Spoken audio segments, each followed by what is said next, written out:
Good morning, guys. We are out here again today, hoping to complete some stuff on the Land Rover. And what we're aiming to do today is blast out, finishing the wings on the Jeep bumper. I couldn't find anything that would fit this thing, so I decided, well, with this pre-runner type look, I thought, why not get something that that Smittybilt already makes. And I found the XRC mod Stinger bar. Check that out.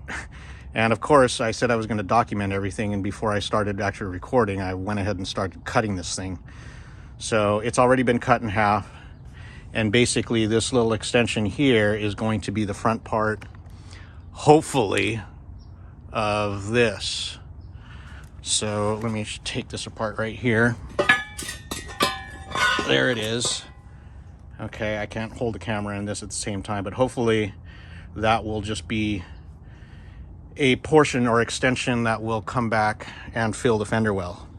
The angles are wrong on this thing, so I will have to do some twisting, cutting, and modifications. But again, it's a total experiment, and I have no idea what it's going to end up looking like. And I've already cut it up, so we're in deep now. All right, guys, so this is all redundant crap you guys probably seen before, but we just used some tape to line out a flat cut here for this, and I just used a woodworking jigsaw to make that cut. Super simple, it cuts like butter. We'll sand it and probably actually put stripping on there to make that a nice clean edge. But now it exposes this lower area here that I need to flatten out here. There's also a point where this attaches to the radiator support frame, and it's right in the middle of the bolt. But I think it'll be okay. We'll probably be able to refasten that because there's still a lot of meat above this area. So I'm just going to go ahead and cut this with a grinder and get that straight. All right.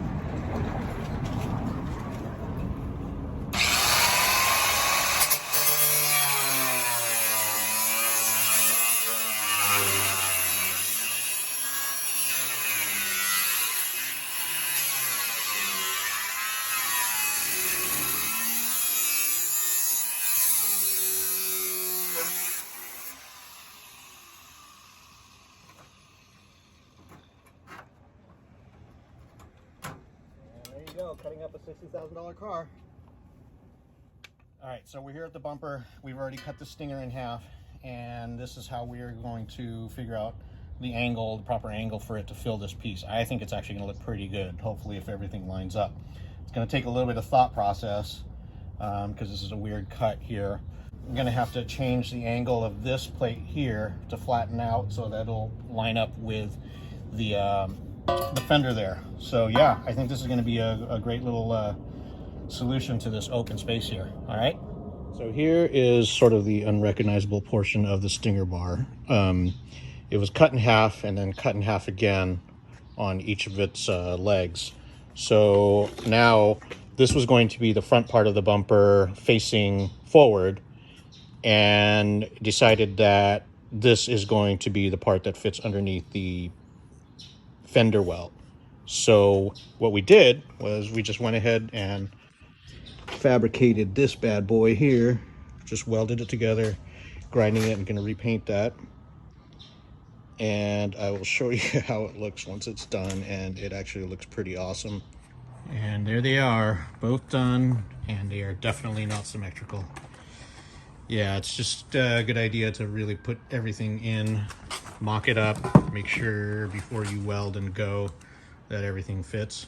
I had a lot more cutting that I had to do on this one, as you can see. I'm just going to get that cleaned up later and get it painted and welded on, and let's see how it looks. Of course, I got too excited with welding this thing on and I forgot to record it, but here it is, just tack welded on, and it seems that everything lines up pretty well. So let's get it painted.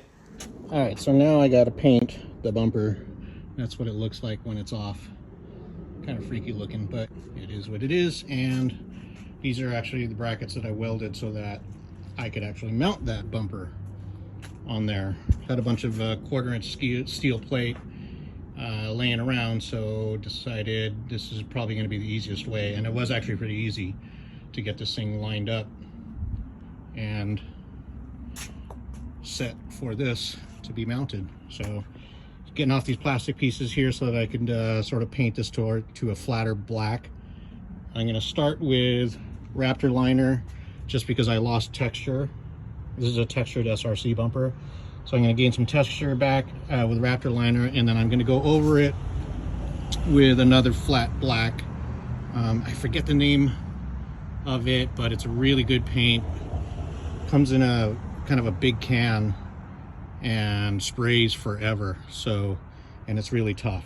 So that is that. We're going to get this thing sprayed and mounted. All right, here is the bumper reveal.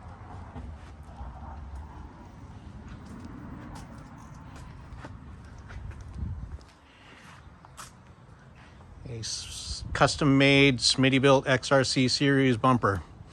Basically a Smittybilt XRC Stinger welded onto a Smittybilt XRC stubby bumper. So the Stinger was cut in half, twisted, shaved, cut at an angle so that it could fill in the fender wells. And the one thing that I like about this thing is how those wings sort of complement the lower control arms there and make this thing look like it's pretty monstrous, which it is. There's no doubting that. But anyways, do I like how it came out? Yeah, absolutely. I wish I was a better welder, but you know, I know that it's on there strong. It's just I'm working with a flux core welder, so it splatters all over the place. So I try to grind down as much as I can to clean it up, and basically painted over the texture with Raptor liner to see if I could smooth it out. But it, you know, it actually blended pretty well. And that was it, guys. A couple of days worth of work, but a few weeks worth of thinking, how am I going to fill this bumper out? And this is the result. Hope you guys like it. Thanks for watching.